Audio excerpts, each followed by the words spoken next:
पेशावर से आपको अहम खबर देंगे। जिला इंतजामिया, पाक फौज और पुलिस की कार्रवाइयां। कोरोना SOPs की खिलाफ वर्जी पर 76 अफराद को गिरफ्तार करके 35 दुकानें सील कर दी गई हैं, जबकि ये बताया जा रहा है कि चमकनी के इलाके में फ्रॉबी स्कूल सील कर दिया गया है। डिप्टी कमिश्नर पेशावर ने मजीद इन कार्रवाइयों के हवाले से क्या बताया है, अनवर ज़ेब से जान लेते हैं। जी अनवर ज़ेब।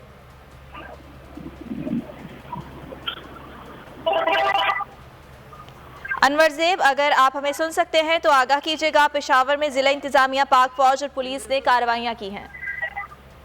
जी बिल्कुल, जिला इंतजामिया, पाक फौज और पुलिस ने मुश्तरका खैबर पख्तूनख्वा पेशावर शहर के मुख्तलिफ इलाकों में कार्रवाइयां की है और जहां पर SOPs के खिलाफ वर्जी हो रही थी, दुकानदार मास्क नहीं पहन रहे थे या समाजी फासले का ख्याल नहीं रखते, तो इसके खिलाफ कार्रवाइयां की गई है और तकरीबन 35 दुकानें जो है वो सील की गई है। इसके साथ ही आम लोगों के खिलाफ भी कार्रवाइयां की गई है और तकरीबन 76 अपराध जो है वो गिरफ्तार किए गए हैं।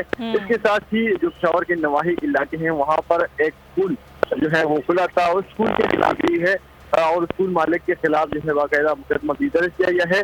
जिला इंतजामिया का यह कहना है कि क्योंकि 2 दिन रह गए हैं शॉपिंग के लिए, इसी वजह से लोगों ने बड़ी तादाद में बाजारों का रुख किया है। तो जिला इंतजामिया ने ये हिदायत लोगों को जारी की है कि वो जब भी बाजारों में जाते हैं तो कोरोना SOPs का ख्याल रखें। ठीक है, इस बारे में अपडेट किया अनवर ज़ेब, बहुत शुक्रिया।